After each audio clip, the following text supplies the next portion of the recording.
we're out here in, what town is this? Are we in Alief? We're in Alief, yeah. All right, so we're in Alief. I'm here with Mujahid Fletcher over at IslamInSpanish. And so I don't know if you've ever been here. If for those of you here who are in Houston, come out, just type in IslamInSpanish on Google Maps. And it's out here, but we're gonna give you guys a quick tour of the place. Excellent, so come on in. This place is unique in many instances. We'll show you. Today we have an event happening. Sisters have a support group here. We have about 52 people who have embraced Islam over the last year. Actually, right below a year, about 50 people have embraced Islam here. We'll have our first year anniversary in a few days on the 30th of this month. And right away, as soon as you come in, this geometric design was done by an ex-graffiti artist, a guy who was a Jehovah's Witness. Contacted us, Latino Jehovah's Witness contacted us from Dallas, and his name is Brandon, as you can see. And he came over here and he said, hey, I want to do something that's, Andalusian style. And our whole theme here is based on the fact that as Latinos, a lot of our roots as Latinos come from Andalusia, from about 800 years that Muslims ruled Spain. And so he stayed in this place for 3 days. And he did this basically by hand. And the day that we opened the place, there were about 500 people outside when we did the grand opening, and we asked him to stand here, talking about why he gave those services. And he said it's because Muslims have been portrayed wrongly in the media, and he wanted to do something about it. Bear in mind, Jehovah's Witness, non-Muslim, Latino guy from Dallas, which is about 5 hours away from this city in Houston. And so, because he got to see the Muslims, the day we opened, he sat here. Maghrib that night, alhamdulillah, was our first person to embrace Islam in this center since it opened. So January 30th, he embraced Islam, alhamdulillah. So this is his contribution. Anybody who comes in, they see the, kind of the hallway here. And whenever we go through here, you look over here on the other side, we have audio, video material for free. Latinos from all over the city can come, pick that up. We have administrative offices there. We have some other offices back there, the conference room, and as soon as we come in here, on your right hand side, you see a museum area. So when non-Muslims come and they have a notion as to what Muslims are, through the media, the first thing that we have here is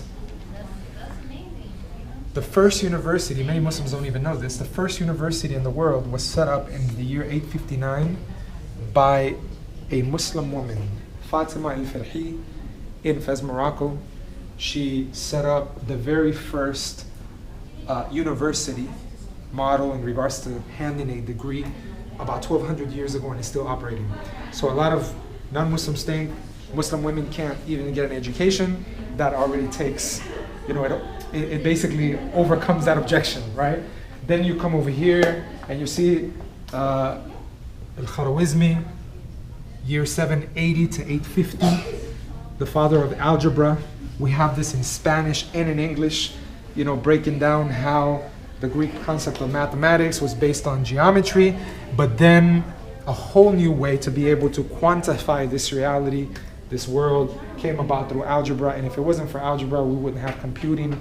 We would not have the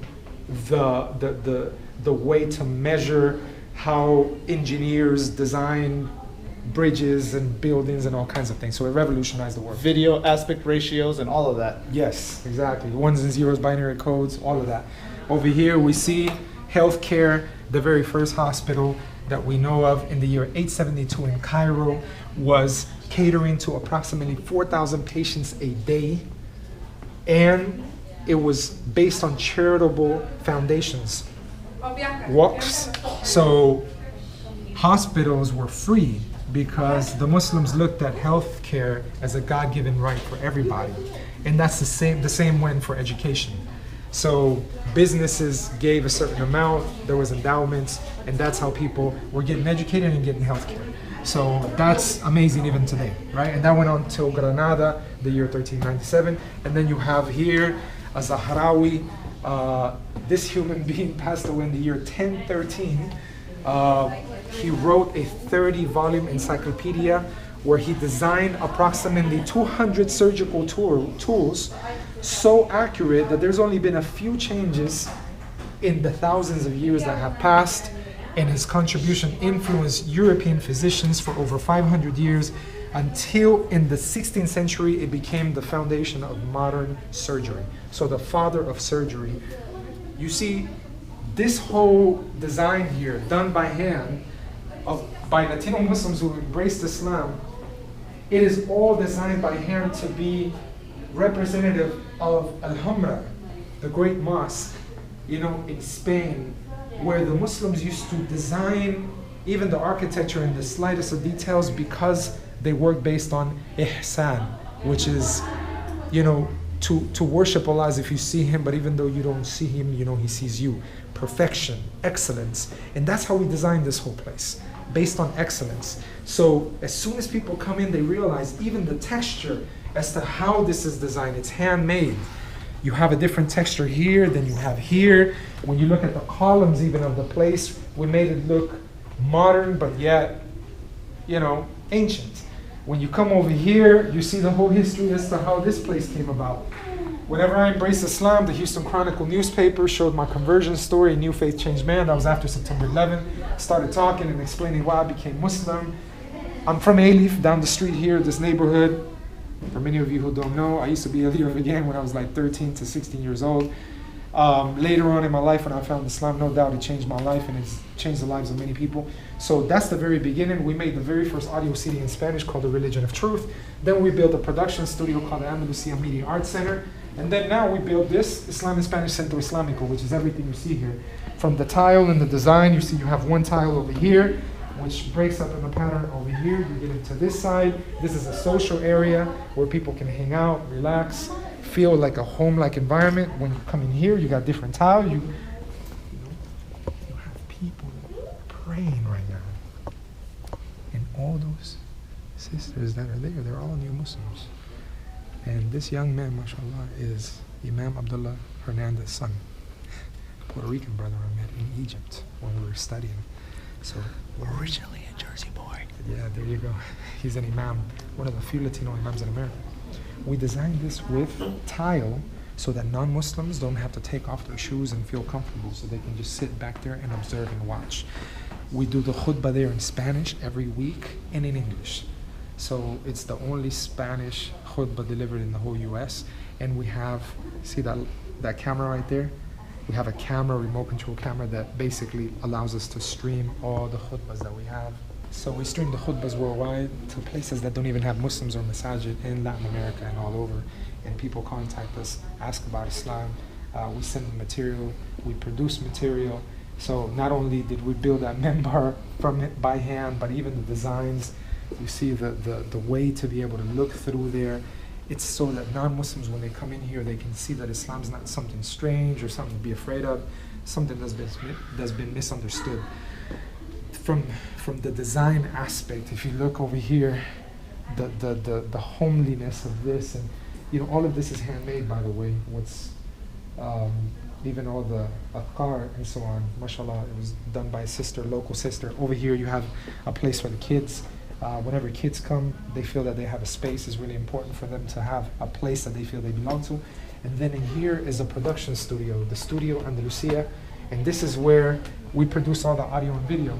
And today, it's kind of upside down because we just recorded a whole day session with Sheikh Yasir Qadhi. Unfortunately, when we need to be united the most, we are disuniting, we are creating these divisions. And I'm not saying that some of these things are not important, but I'm saying there is a time and a place, and I'm saying there's an audience and a language, and I'm saying as well, brothers and sisters, that even if we disagree, let us be careful about taking sectarianism to an un-Islamic level, and that is something that Allah and His Messenger would never, ever approve. With this, we come to the conclusion of our first module.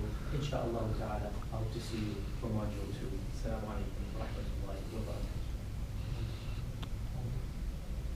Cut. Assalamu alaikum. Hey guys, this is Alex. He's working here at Islam in Spanish. And right there, Mujahid. Assalamu alaikum. MashaAllah.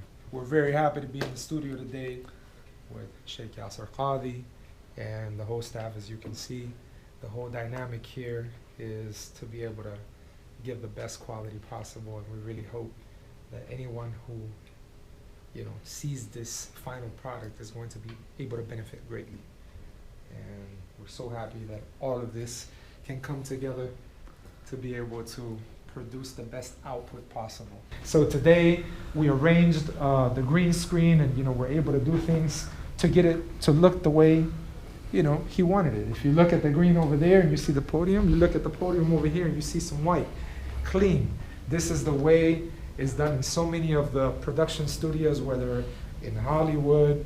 We're dealing with top-notch equipment. As you can see, we have the light truss. We have a projector back there. We have the SDI cameras. We have the ability to basically produce just about anything that we can think of. This very stage that Belal's on, it looks like wood, but it's actually Italian tile. It has 3 layers of concrete, so when you walk on it, it doesn't sound hollow. We have drawers underneath where we even have things that we store away. We usually do a television show in the Spanish language here that's aired at a local level and then put online for international consumption. We usually have a setup right there. This is a backdrop where people can take pictures. And then over here is the production studio brain. This is where we have our switcher system. This is where we switch for the video. Production similar to what we did today. All our audio, video. This is where we sit down and strategize and think. This is where we write down all our notes. And this is a collaborative space. So we sit around a simple table and discuss how we're going to, tackle whatever it is that we're trying to achieve. And then over here, it is the Soundstage. The what's it called? The audio booth. So whenever we're going to film somebody, you see through there, the audio engineer can direct the talent here. You have a studio mic over here, and you have a way to deaden sound. So this is a soundproof booth, and we've done over 500 audiobooks in the Spanish language. 500. Over 500. Wow. We produced over 250 television shows to date. We must be in the 300s maybe. Fahir al-Kindari, the series of Guided by the Quran. Last year for Ramadan that came out in Kuwait and Saudi Arabia, we did the audio here of all the introductory, TV shows and everything. So anyway, everything we've done here is with love, man, and care, and we just want to worship Allah in the best of ways, utilizing modern technology, sending the message of Islam. And this is what we're lacking as Muslims. We need to utilize the modern medium of communication, which is media, because this is the way people are getting information. And if we don't go to the people where they're at, they won't know who we are. Then we can't blame them about what they think or perceive of us.